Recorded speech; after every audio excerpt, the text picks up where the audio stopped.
welcome in. I'm going to be talking to you about the decks that I am using this season. And when I say this season, yes, they are fall-esque. Some decks I will only be using for a period of time. Some decks are in my permanent collection. Um, but I have ADHD, and it is a way for me to use decks that would otherwise sit collecting dust. And if I can use the deck and really resonate with it, it'll stay in my collection. But if I find myself just not connecting with it, it will um, be in the bin to find a new home, because I'm just trying to declutter my life. Object permanence is a real thing. And if I don't see it, I forget I have it, and then I buy more. And I'm trying not to do that anymore. It's very difficult, but you don't need to hear about my ADHD. Um, but with that being said, I do want to show you these decks. Some of them I have worked with extensively. Some of them I have not worked with very much. And one of them I am throwing in because it just came in yesterday. And I'm actually really excited to work with it more than I thought I would be. And then I have another deck which is sort of in question as to whether or not I'm going to use it, because I didn't realize it was AI when I first purchased it. So, that being said, drumroll please. Our first deck is Messages from the Light Meditation deck by Joyce Huntington. And I love this deck.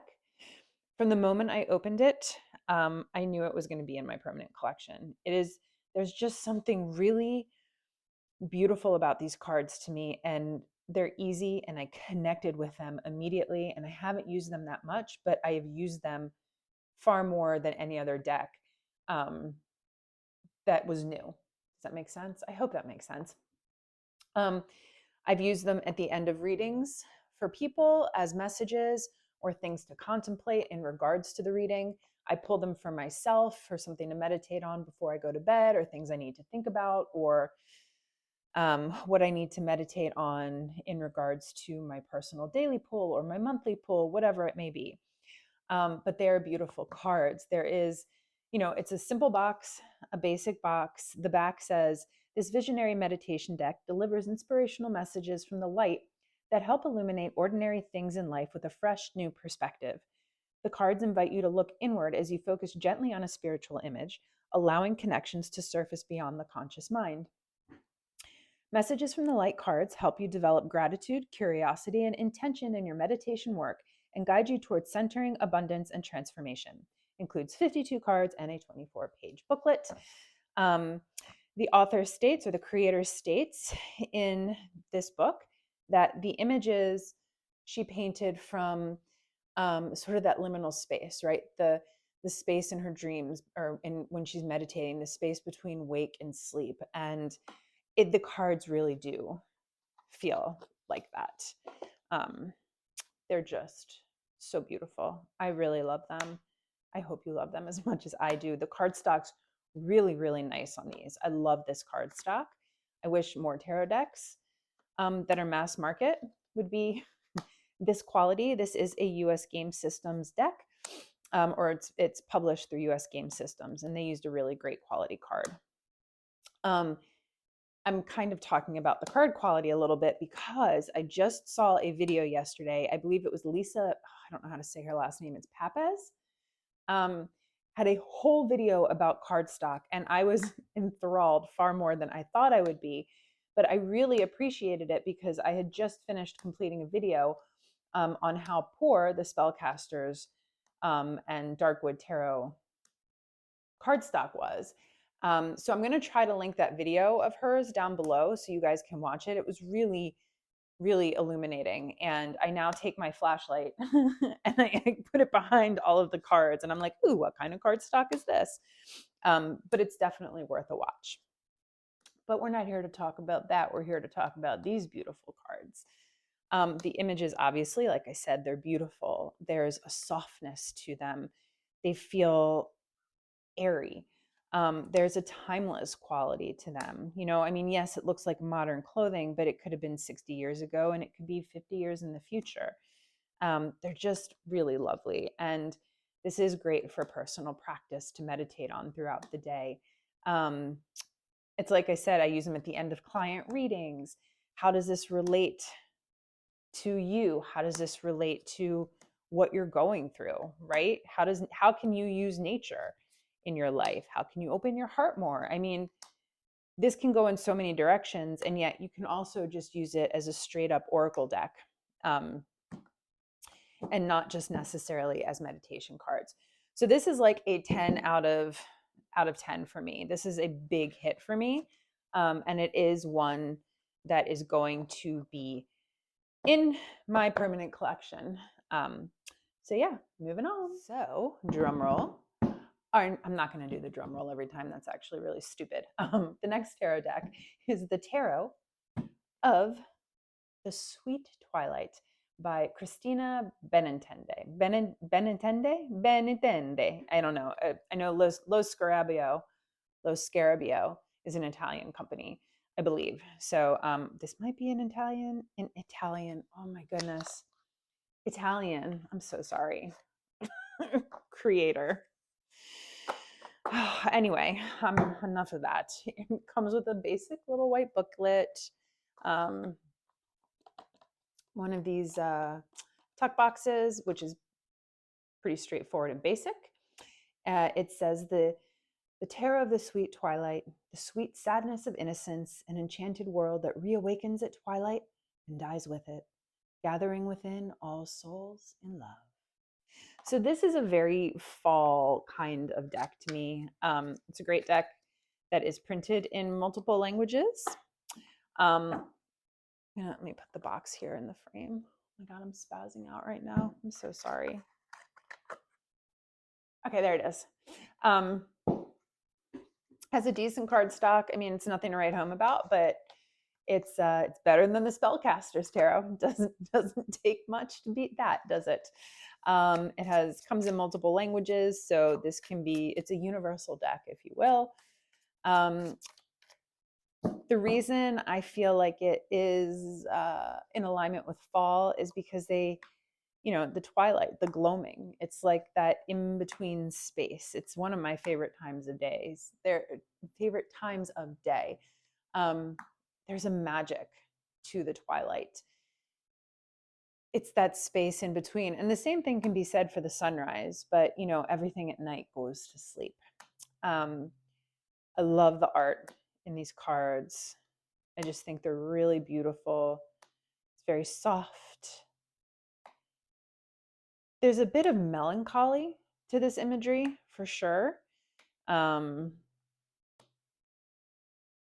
it's just really lovely. I've done a couple of readings with it, and if you know the Rider-Waite-Smith, you'll be able to interpret these no problem, and then even add on to it. I just think it's a really lovely deck. Is it in my permanent collection? I don't know if this is going to be in my permanent collection yet. I have not worked with it enough. Some of the cards follow the Rider-Waite-Smith pretty well, some don't. But if you can, like I said, if you can read the Rider-Waite-Smith, you shouldn't have too much of an issue with this. I like to say the best beginner decks, you either pick the Rider-Waite-Smith or you pick the Thoth system. You have to learn one system or the other. So I think if you know either of those decks, you're going to be okay with this one. But it's really lovely.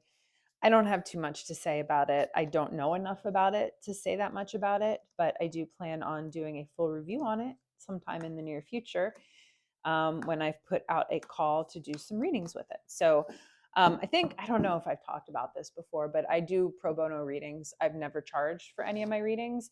But when I want to review a deck, before I do a video on it and bring it to you, I'll put out a call for free readings for people. So if you follow my Instagram, or on Instagram, it's Birdhouse Tarot on there. That's where I'll be putting out calls for readings. So if anybody's interested in a free reading in the future, you may be the lucky one. You may be one of the lucky ones to get one. So anyway, that's the Tarot of the Sweet Twilight. I'm just going to move on because I don't really have much to say because I haven't done much reading with it yet, but it's a very beautiful deck. The imagery is just phenomenal. And I think that I would probably, I would love to own a painting, like one of these, like large, and hang it in my house because it's so beautiful. So anyway, next. Okay, our next deck is the Forhaxa Tarot by MJ Cullinane. Yes, the same creator of the Crow Tarot, the Urban Crow Oracle, which you will be seeing later, and the Guardians of the Night. I love her work. I love her decks. So I saw somebody read with this deck and I was like, I need to own it. And I owned it and I was like, I adore this deck. It's one of the decks that I rarely do I connect with a deck watching somebody else read it with it, but for some reason this deck just drew me in. I just think it's so beautiful. The cards are a little bit bigger in this deck. But for me, it doesn't bother me. The only thing that bothers me is they're like super slippery, but whatever. It's not enough to stop me from reading with it. Basic book, which is great. It fits in with the cards. Look at this. Big creators of boxes. I'm sorry, creators of big boxes and big books. Look at this. This is an effective packaging here. Beautiful deck. Journey through the magical land of Forhaxa. Swedish for enchant, cast a spell, and bedevil. This is a realm where dark and light collide, where the elements hold court, where we find ourselves connecting to a force outside of our own. So that's what the Forhaxa is about. But this is a goodly, this is a well-packaged deck. A booklet that is the same size as the box and the cards. Yes, please. Thank you. Why don't we get that anymore on a regular basis? Good card stock. They shuffle nicely. I didn't shuffle with the other ones, did I? They do shuffle nicely when I can shuffle. Okay, so there you go. There's your shuffle. But there you can see they just, oh, it's not too bad right now. Okay. Well, they can be super slippery. Just be aware. This does use the elements instead of the suits, but like fire is wands, earth is pentacles, so on and so forth. These are the cups. So it's not that difficult. I mean, if you understand air swords. So if you know the Rider-Waite-Smith or the Thoth, like you understand the elemental associations with the suits, then this will not be an issue. But it's just kind of magical and ethereal and warm. I love the warmth in these cards. I love the whimsy. Well, it's like dark whimsy, right? It's like very dark, very whimsy. But the cards really do invite you to look closely. Like you can look like, here's the Hermit. So I know that means like isolation, introspection, seeing things from a higher perspective. But you can see that and like, oh, she's looking down. You can read into the basic meaning with it. But like, then you're like, oh, but look at all these fish. Oh, you can still see her reflection. Look at all these stars. What's that back there? So you can read it on a surface level, but the cards really do invite you to take a closer look to see what's going on. And whenever I look in it, like my eye just travels around the card and the image really well. So compositionally, I think they're very beautifully done. They're beautiful, beautiful compositions.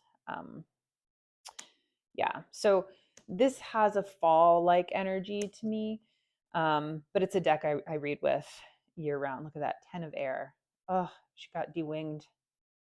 The bloody handprint. Like, I mean, that's beautiful. Well, it's dark, but the card is beautiful. The image is beautiful. So these are really well done, in my opinion. They're rich, they're saturated. The Council of Monarchs is in place of the Emperor. It's a similar meaning, but I also see this as sort of a doorway that you have to get through to get to the next step, which is the Lovers, depending on how I'm reading. But sometimes I will read it the same way I read the Emperor because it kind of is in alignment with that as well. So I'm not going to go into that too much because I'm not doing a deep dive on this deck at the moment. But follows the Rider-Waite-Smith, but you really can add new layers and new depth to the cards and the meanings of the cards from the images that are within here. I mean, look at this Justice. How beautiful is that? Oh. Oh.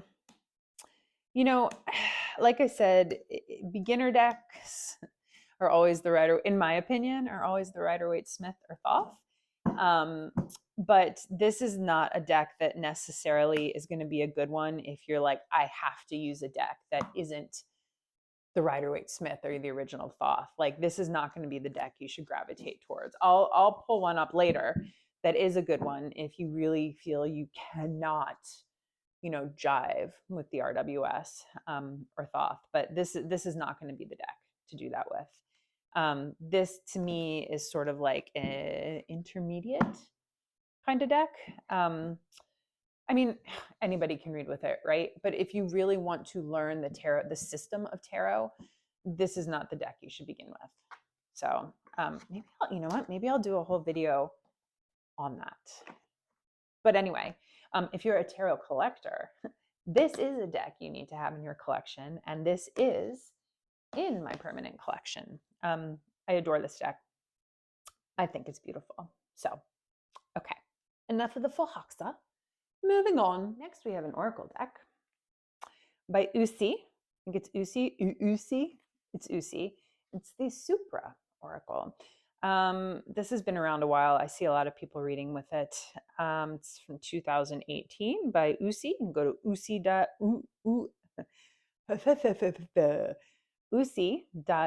So it's uusi.us. These are the same creators of the Pagan Otherworlds, and I like this oracle deck. I have not used it too much. I do not have a book for it. So I am unsure of what these mean. I'm sure I can Google it and find the information. I haven't gotten that far yet. And I just haven't used it all that much. But nice cardstock, super flexible, has a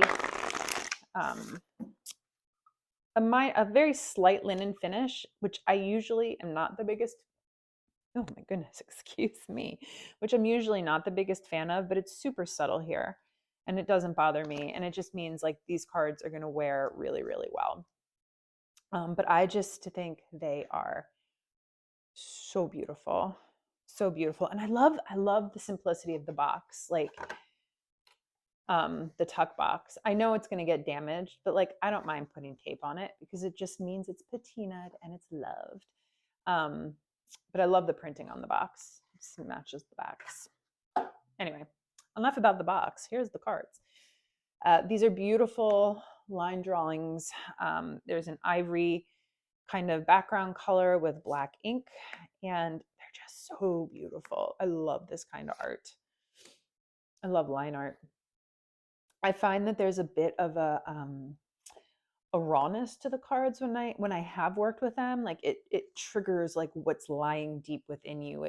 It makes you want to explore things further, go deeper. I usually use these in conjunction with a tarot deck to do just that, like help go deeper with the reading. And I think these cards would be really, really great for anybody who wants to think more in depth about what may be lying more deeply about I'm like at a loss for words right now. I'm trying to like not keep saying deep, but okay, so here we go. These are cards for anyone who really wants to go within, like really deep, deep within. Okay, sorry, I'm like spazzing out. Deep within, and think about what may be lying in the dark. What needs to come to light? What needs to be exposed? What are you running from? Like, it's just raw, and it like opens up. It's going to open up those wounds that you've tried to suture by yourself that you may need some help from a professional with. And I say that as somebody who was in therapy for 6 years. So it makes you go really deep. It's a deep thinker's deck in my IMHO, in my humble opinion. The cards are great. They're beautiful. The art is beautiful. I love the art. So this is one I'd like to work with more. I usually do this for readings when I read with other people or read for other people, and I haven't done any individual readings in a couple months. So, and this is a newer deck to me, so I haven't been able to use it as much as I'd like to, but I do have every intention of using this more often because it's really quite amazing. So, words are not my thing today, so I'm just going to be quiet and go to the next. Okay, so this deck. This deck. So I saw this deck popped up on my Instagram feed. Shocker, right? It's like all tarot all the time on my Instagram feed. And I'd never seen it before. And I was like, why haven't I seen this before? It is really cool. Between Worlds is a deck of 64 oracular cards for pursuing the center of the unknowable. Rooted in the archetypal frameworks and intuitive wisdom, the deck is an invitation into a realm between the inner and the outer, the upper and the lower, the physical and the spiritual. And I saw these images and I was like, oh, I need this deck. It is incredible. So I'm going to show it to you, but I'm going to tell you why I'm on the fence with it. Because it has this whole system to it. It's really interesting how they created this deck. And I adore the images. Then I found out it's AI. And I was like, I can't use this. It's AI. So I'm torn.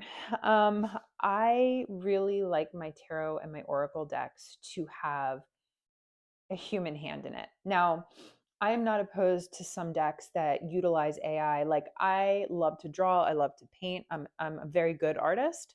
Or I shouldn't say I'm very good. I'm a decent artist, but I cannot draw people. I can draw animals. I can draw nature. I cannot draw the human form. And I'm trying, and I do practice. So I can understand using AI to help create body parts, but literally, like if you're doing a collage style on Photoshop or something, which is a human hand and mind, right? I do see that as human involvement because I was a professional photographer for 20 years. I went to school for photography.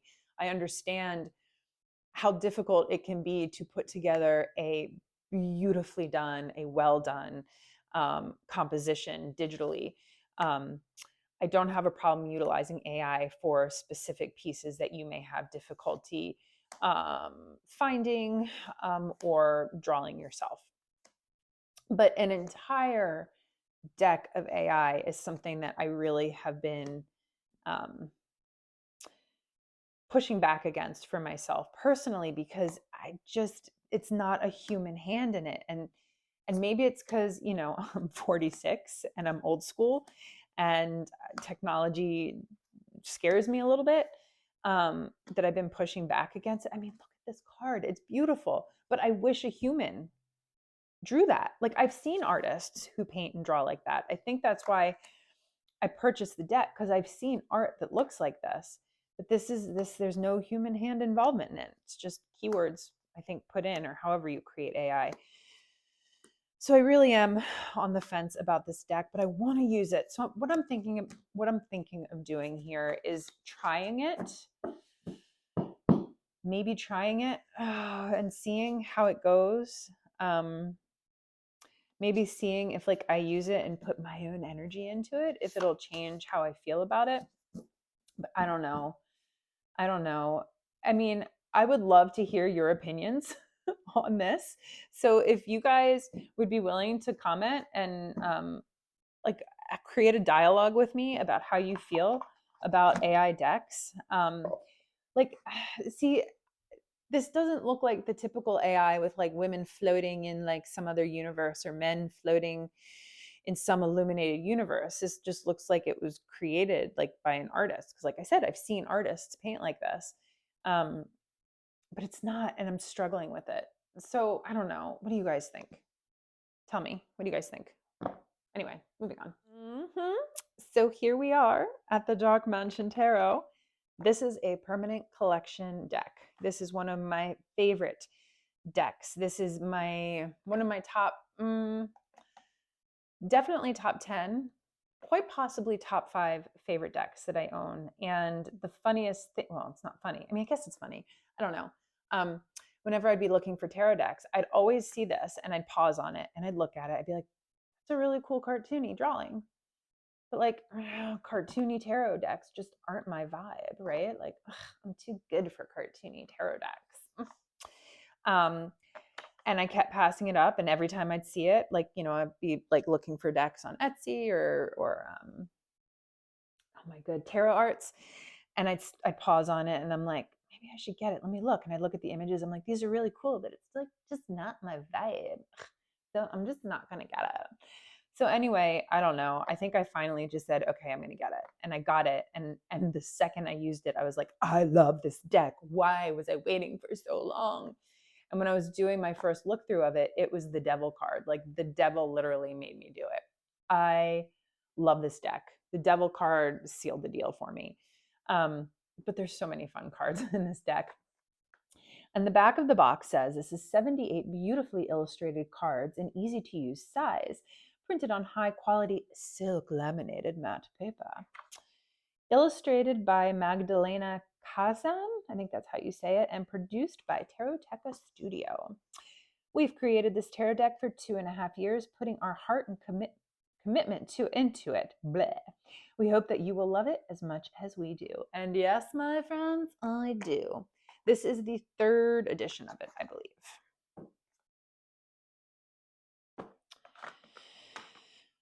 Oh, so they are, when you first get them, I mean, you can see, like right there, like they're a little sticky. But again, I don't mind that because that means they're going to wear well. This deck has gotten a lot of use. You can see that the edging is starting to wear off a little bit. Well, I don't know if you can see it, but it is. It's starting to wear a little bit. So this is a very well-loved deck, and there's very, very little peeling or anything coming off of the sides or whatnot. And it has a really good shuffle. Just might take a minute for you to set them back in place. But while this deck is a bit cartoony in style, look at how amazing the detail is in this card. And there is so much going on and there's so much depth to it. Like you really can get lost in it and gain, you know, it follows the Rider-Waite-Smith.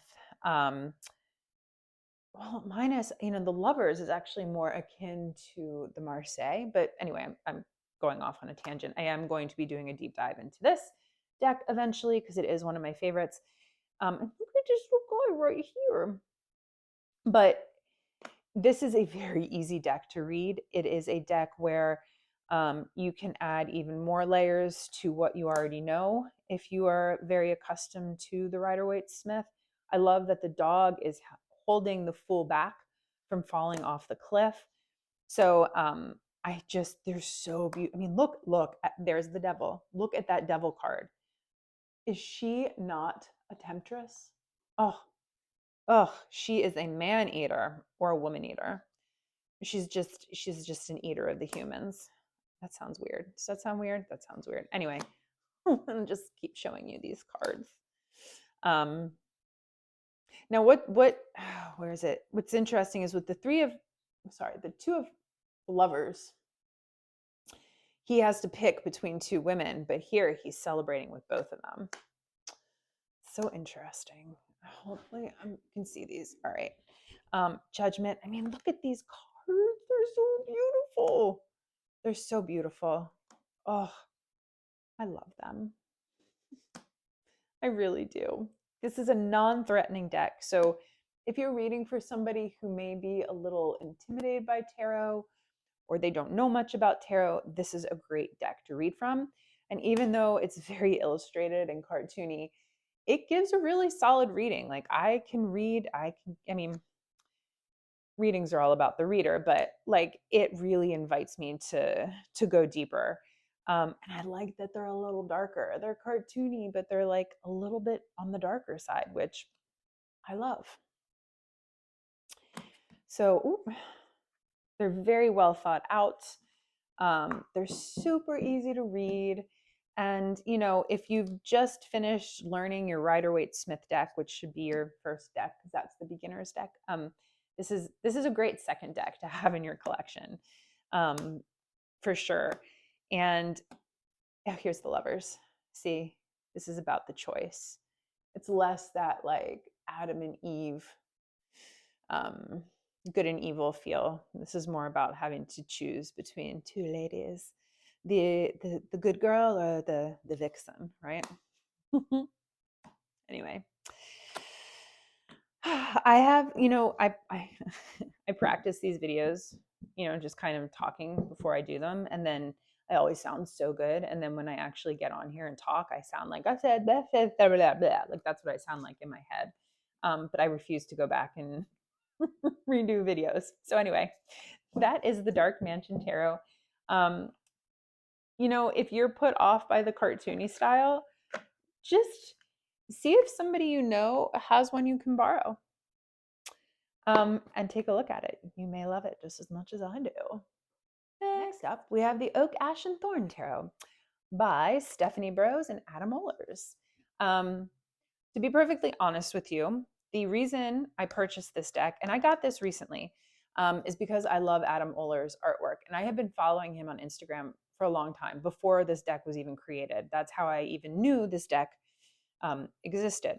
But when the Kickstarter was started, I didn't join the Kickstarter, or I didn't do the Kickstarter because I had stopped reading tarot for a brief little bit, and then I slept on it. But I saw somebody using it recently, and I was like, oh my gosh, I totally forgot that I really love this deck, and I love the artwork, and I loved watching him create it and like show the drawings when he was working on it. So I decided to get it. And so I have not worked with this deck very much yet at all.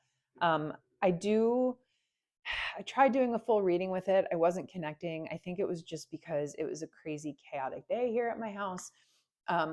But when I've done individual pulls, I love it. It's just a very soft and gentle deck.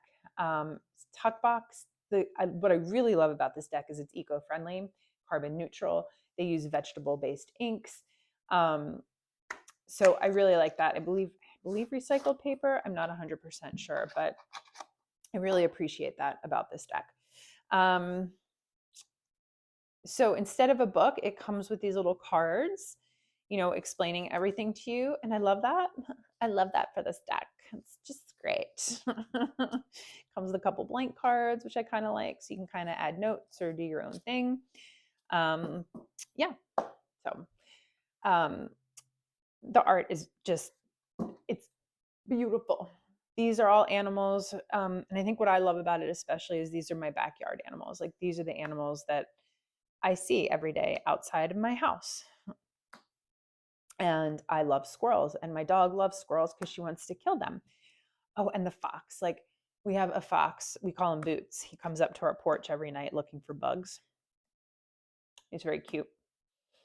Oh, and coyotes. Sorry.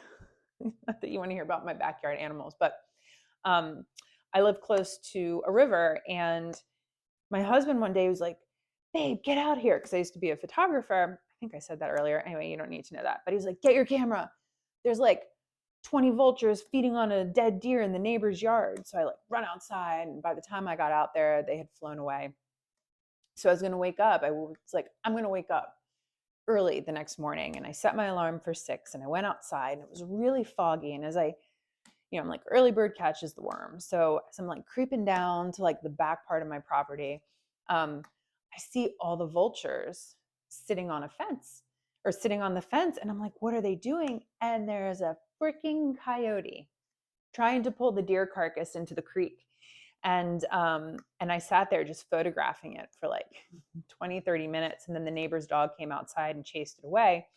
Then all of a sudden, like all of the vultures came in down on the deer carcass, and there must have been like 50 vultures.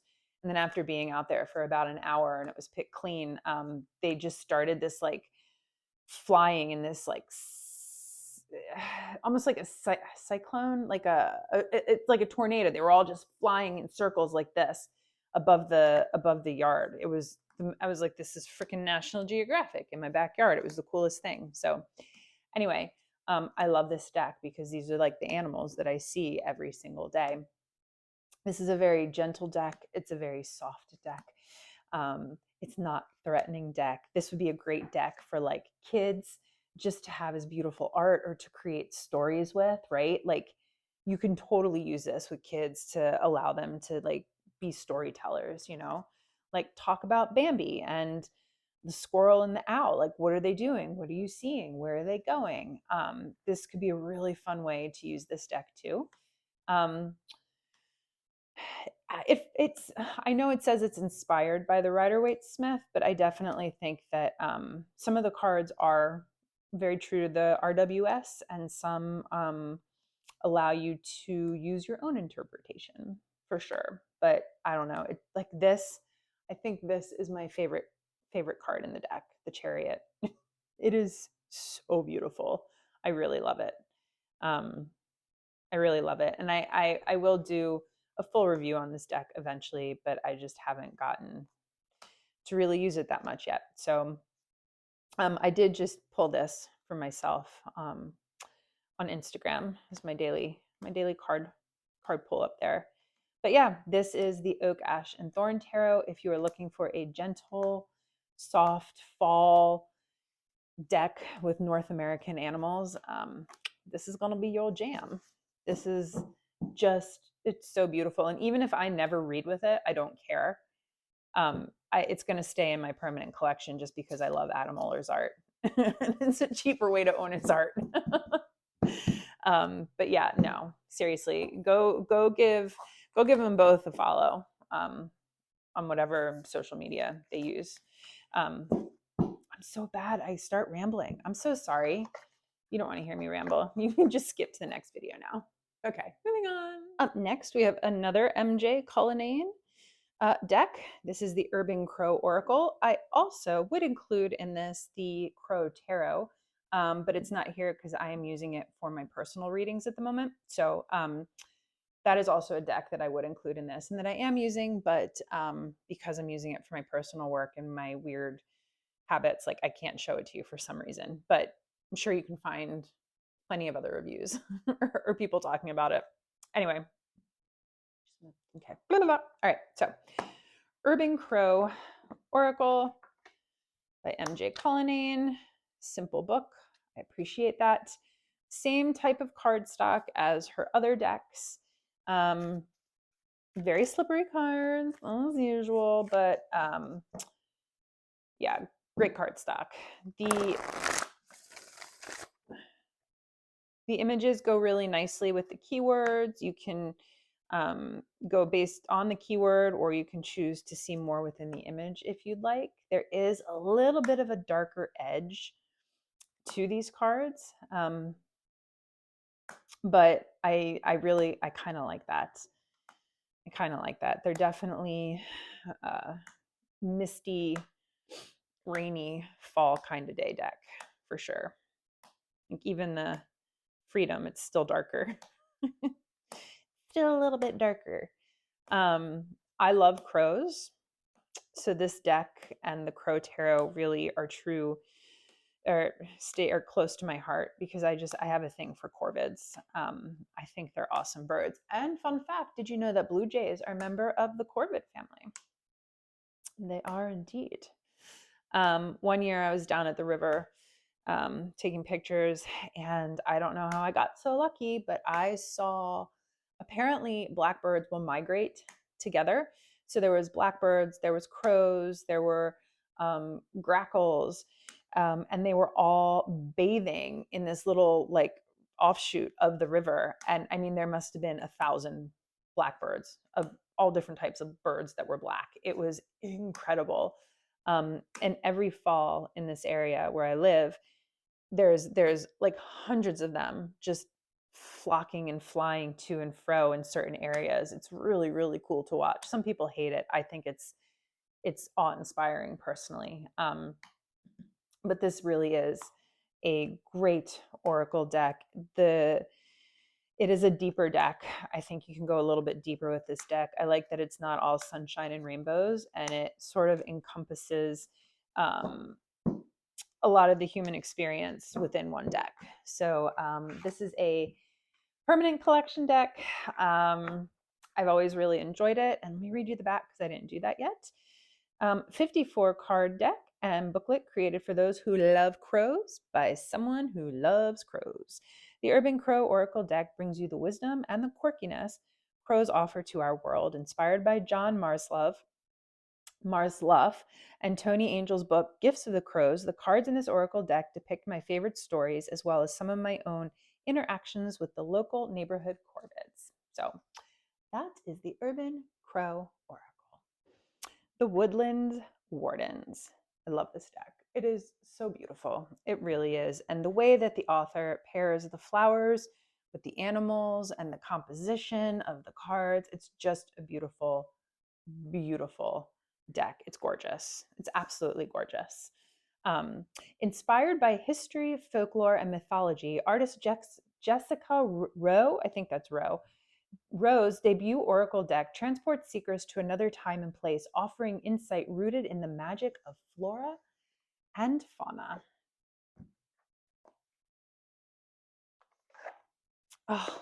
Oh, look at these cards. They're so, get out of the way. They're so beautiful. Great cardstock, matte finish. They shuffle very nicely. The eel and the iris, the bear and the cedar. Your eye just moves all around the image. And the way that she has paired the animals and the plants, it creates this delicate balance and harmony within them. You know, your eye goes in and it moves around, and you really can appreciate the artistry within these cards. They feel good in my hands. I love a card that feels good. And I've paired this deck with many other decks, and it can work with any deck, really. For sure, man. I just look at how beautiful they are. Look at the little badger and the ginkgo, the antelope and wheat, or wheat if you watch Family Guy. Cool Whip, right? Oh, the ladybug and sweet pea. Oh, it makes me so happy. And that is the happiness card. Mischief, the crow and dogwood. Dogwood is one of my favorite trees. The duck and the chrysanthemum. Aren't they lovely? This is a wonderful all-around oracle deck, also with many animals that are local to me. For real, for real. Some that aren't, but some that are.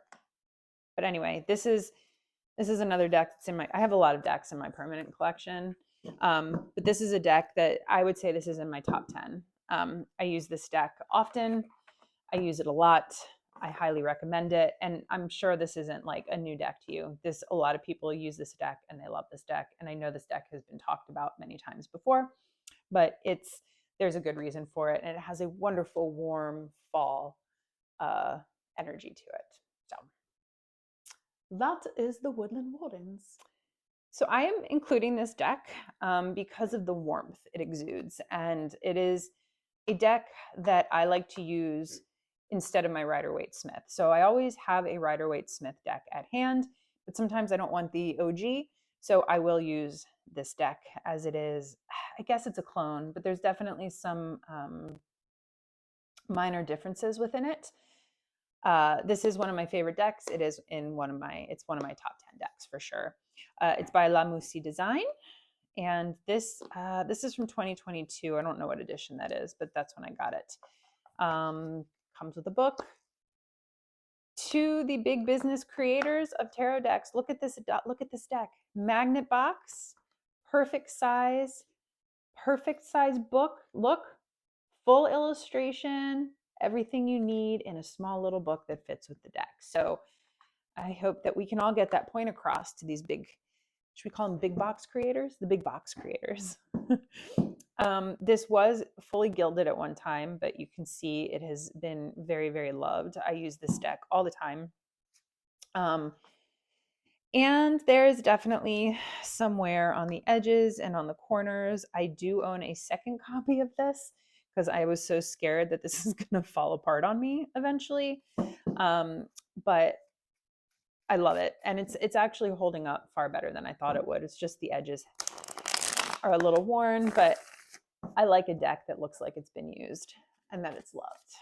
So this is the Baroque Tarot. One of my favorite things about this deck is there is this beautiful balance of light and darkness within it. And even in the bright light cards, excuse me, there's still a little bit of darkness in there. And this is the Nine of Pentacles. Normally we see the Nine of Pentacles holding the falcon with their left hand, and the falcon has the hood over its eyes. But here she, they are holding a hummingbird, which I believe is about joy and optimism, if I'm recalling that correctly. But it's straight up Rider-Waite-Smith, RWS. I mean, there's definitely some changes. You don't see the word PAX above the stained glass in here. I'm not sure what the image is in the background, but usually you would see the priest and the knight in the stained glass. So there's some minor differences, but overall, I mean, it's a Rider-Waite-Smith, but it's so beautifully done. And it's a warm, inviting deck. And I use this deck all the time. It's not just in the fall. This is one that I always have at hand. I would say like my top 10 decks are always at hand, even if I'm using other decks. And I love that the Fool, he's veiled. I really think that's an interesting take. I did do an in-depth review of this deck already. So if you're interested, you can watch that. So I'm not going to point everything out, but